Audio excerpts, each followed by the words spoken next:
സംഭവം അധ്യായം 1. നല്ലൊരു ടൈം ലൂപ്പ് പടം. നിങ്ങൾ ടൈം ലൂപ്പും ടൈം ഡയലേഷനൊക്കെ ഇഷ്ടപ്പെടുന്ന ഒരാൾക്കാരാണെങ്കിൽ, അങ്ങനത്തെ ടൈപ്പ് സിനിമകളും സീരീസൊക്കെ ഇഷ്ടപ്പെടുന്ന ആൾക്കാരാണെങ്കിൽ ഉറപ്പായിട്ട് നിങ്ങൾ തിയേറ്ററിൽ കണ്ടിരിക്കേണ്ട ഒരു പടം.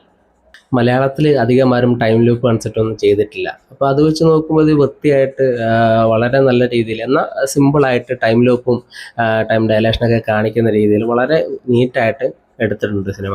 തുടക്കം മുതൽ അവസാനം വരെ ആൾക്കാരുടെ ഒരു കിളി പറത്തുന്ന ടൈപ്പ് ഒരു പടം തന്നെയാണത്. മെയിൻ സ്റ്റോറി എന്ന് പറയുന്നത് നമ്മളൊരു മൊത്തത്തിലൊരു കാട് മയമാണ്. കാട്ടിനകത്താണ് സ്റ്റോറി ഫുള്ള് നടക്കുന്നത്. തുടക്കം മുതൽ അവസാനം വരെ ആ കാടുമായിട്ട് ബന്ധപ്പെട്ട സ്റ്റോറിയാണ്. നമ്മളൊരു കാടിനകത്ത് അകപ്പെട്ട രീതിയിലാണ് സ്റ്റോറി ബിൽഡ് ചെയ്യുന്നത്. ഒരു പോലീസ് ഉദ്യോഗസ്ഥൻ അവൻ്റെ ആദ്യത്തെ അപ്പോയിൻമെൻറ്റ് കിട്ടുന്നു. അപ്പോൾ ജോലിക്ക് ജോയിൻ ചെയ്യാൻ പോകുന്നത്, പിന്നെ അവിടുന്ന് ഒരു കാട്ടിലോട്ട് പോകുന്നു. അവിടുന്ന് അതിനെ തുടർന്ന് നടക്കുന്ന സംഭവങ്ങളും ടൈം ലൂപ്പും കാര്യങ്ങളൊക്കെയാണ് വളരെ വൃത്തിയായിട്ട് എടുത്തു വെച്ചിട്ടുണ്ട്. പ്രത്യേകിച്ച് ഇതിനകത്തെ എല്ലാ വർക്കുകളും, ആർട്ട് വർക്കുകളും കാര്യങ്ങളൊക്കെ വളരെ നീറ്റായിട്ട് ചെയ്തിട്ടുണ്ട്. ടൈം ലൂപ്പ് ഭയങ്കര കോംപ്ലിക്കേറ്റഡ് ആയിട്ട് എടുത്തു വെച്ചേക്കുകയല്ല, വളരെ സിമ്പിളായിട്ട് ആൾക്കാർക്ക് മനസ്സിലാകുന്ന തരത്തിലാണ് ഇതിനകത്ത് ടൈം ലൂപ്പും കാര്യങ്ങളൊക്കെ ചെയ്തിരിക്കുന്നത്. ഇപ്പോൾ നമ്മൾ ഡാർക്ക് സീരീസൊക്കെ കണ്ട പോലെ ഭയങ്കര കോംപ്ലിക്കേറ്റഡ് ആയിട്ടുള്ളൊരു ടൈമിൻ്റെ കൺസെപ്റ്റ് ഒന്നും അല്ല.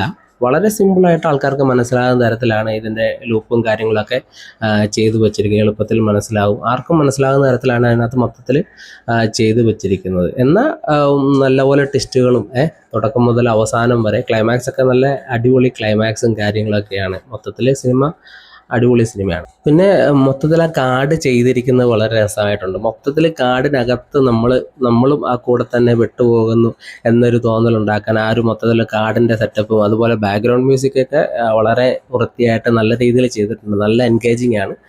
എൻ്റെ കൂടെ പടം കണ്ട ആൾക്കാരൊക്കെ സത്യം പറഞ്ഞാൽ ചില ആൾക്കാർ പേടിച്ചു പോയ പടം.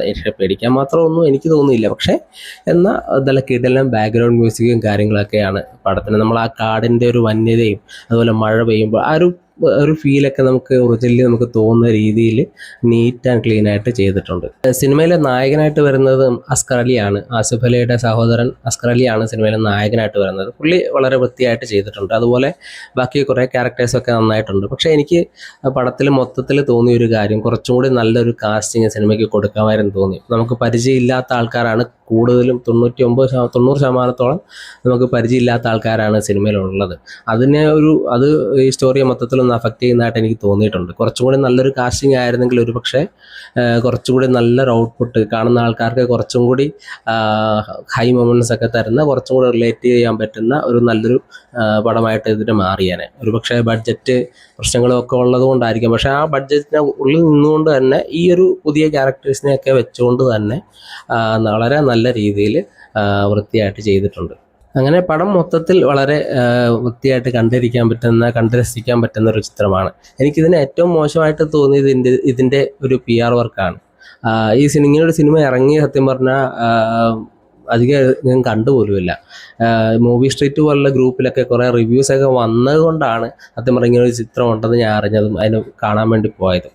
അതിൻ്റെ ഒരു PR വർക്ക് മൊത്തത്തിൽ മോശമായത്. സത്യം പറഞ്ഞാൽ കുറച്ചും കൂടി നല്ല PR വർക്കും കുറച്ചും കൂടി നല്ല ആക്ടേഴ്സും ഒക്കെ ആയിരുന്നെങ്കിൽ പടം സത്യം പറഞ്ഞാൽ ചിലപ്പോൾ ഒരു വേറെ ലെവലിലേക്ക് എത്തേണ്ട ഒരു സിനിമയായിരുന്നു. എന്തായാലും സംവിധായകൻ വളരെ വൃത്തിയായിട്ട് ചെയ്തിട്ടുണ്ട്. ഇതൊരു ഷോർട്ട് ഫിലിമായിട്ട് യൂട്യൂബിൽ അവൈലബിൾ ആണ് എന്ന് ഞാൻ കണ്ടു. അതായത് നേരത്തെ ഷോർട്ട് ഫിലിം ആയിരുന്നു.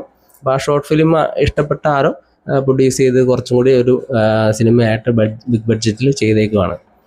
പക്ഷേ മൊത്തത്തിൽ സിനിമ എന്തായാലും വളരെ നന്നായിട്ടുണ്ട്. അപ്പോൾ നിങ്ങൾ ആരെങ്കിലും കണ്ടിട്ടുണ്ടെങ്കിൽ എങ്ങനെ ഉണ്ടായിരുന്നു, നിങ്ങളുടെ ഒരു അഭിപ്രായം എങ്ങനെ ഉണ്ടായിരുന്നു, നിങ്ങളുടെ സിനിമയുടെ അനുഭവം എങ്ങനെ ഉണ്ടായിരുന്നു എന്നുള്ളത് കമൻറ്റ് ചെയ്യുക.